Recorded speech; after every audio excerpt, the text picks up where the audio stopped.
Memes. You know them, I know them. But how would you explain the meme culture to your parents? I'm your host Sasha, and now, please sit tight kids, cause you're about to get schooled about memes. Memes surround us in our everyday life, not only in the deepest parts of the internet, but even offline and used by people who wouldn't define themselves as avid internet cracks. But what is a meme? Usually, one would stick to the "it's like an inside joke on the internet for different kinds of people" and awkwardly trail off in the hopes no further questions are asked. Google says, a meme is an element of a culture or system of behavior passed from one individual to another by imitation and other non-genetic means, and is also an image, video, piece of text, etc., typically humorous in nature, that is copied and spread rapidly by internet users, often with slight variations. The term meme came up before the internet was even a thing. First, it was mentioned in Richard Dawkins' book The Selfish Gene in 1979.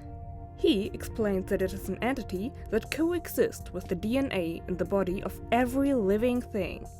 Its job is to pass on the information of cultural behavior, ideas, and similar things. Smiling at somebody when you greet them? A meme. The floor is lava game from your childhood? A meme. The fact that killing is kinda a really bad thing, and even though Susan from payroll is a backstabbing bitch, you shouldn't do it? Also a meme. But what has this to do with internet memes? Either Dawkins memes or digital memes are both a form of exchange of cultural information. It spreads, imitates, and mutates to adapt to us and our environment. In the deep wide sea of the internet, the numbers of memes are sheer endless. Some are good, some are trying to be good. It is practically impossible to go onto the internet and not come across memes in any form. From the deepest corners from Reddit and 4chan to the everyday Facebook feed. They are everywhere, even if you try so hard to ignore the embarrassing minion memes your mother posts and start to Google if it is still an option to get adopted at the age of 23.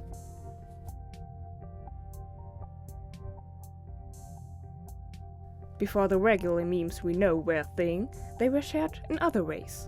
Those running gags, chain mails and images were sent from one to another through email, messengers and forums.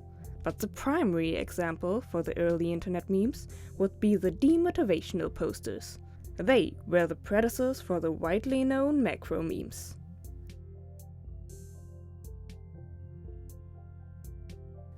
Macro memes are the classical type of internet meme. It is arguably the easiest one to make, with text on the top for the introduction of the joke and on the bottom for the punchline. The pictures used act as a reaction and have a specific meaning to them. We have gone from classics like Grumpy Cat and Willy Wonka to the newer visions, like Always Changing.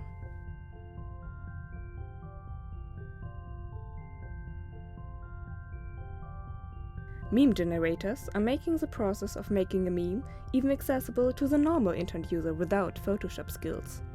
But with quantity, the quality of the memes dropped. Only small groups would be able to understand the joke and comment on Facebook. But let's not forget that we don't always need pictures to be funny. Pure text post memes are also quite popular on platforms like Twitter, Tumblr and Facebook.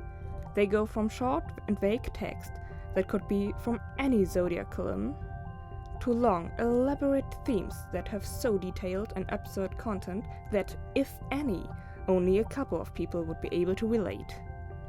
GIFs and videos also gained in popularity to be used as memes. In times of YouTube, Vine and Musical.ly, it gets easier for people to interpret and create their own memes. From animatic memes over to parodies and internet challenges, you can find it all. Those are only a few examples of the great variety of memes. Now let's ask the real questions. Which really is the dankest meme of them all? Multiple researchers are trying to crack this secret. What is it that makes a meme so popular? Is one really able to determine what the next big meme will be? movie and marketing businesses are trying to appeal to the crowds by using internet memes. All in all, a nice gimmick, right? The problem is the timing. By the time an ad, a movie, or other long-running publishings are released, the meme are old news. In the worst case, just downright cringeworthy. Comebacks of a meme are often attempted, but only rarely successful. It gets remixed and changed in hopes of making it funny once again, pushing it into more absurdity before it starts to be annoying and gets forgotten all over again from being overused. We live in a fast-paced world, and the digital world is even faster. The internet content is quickly and always changing, and so is its culture.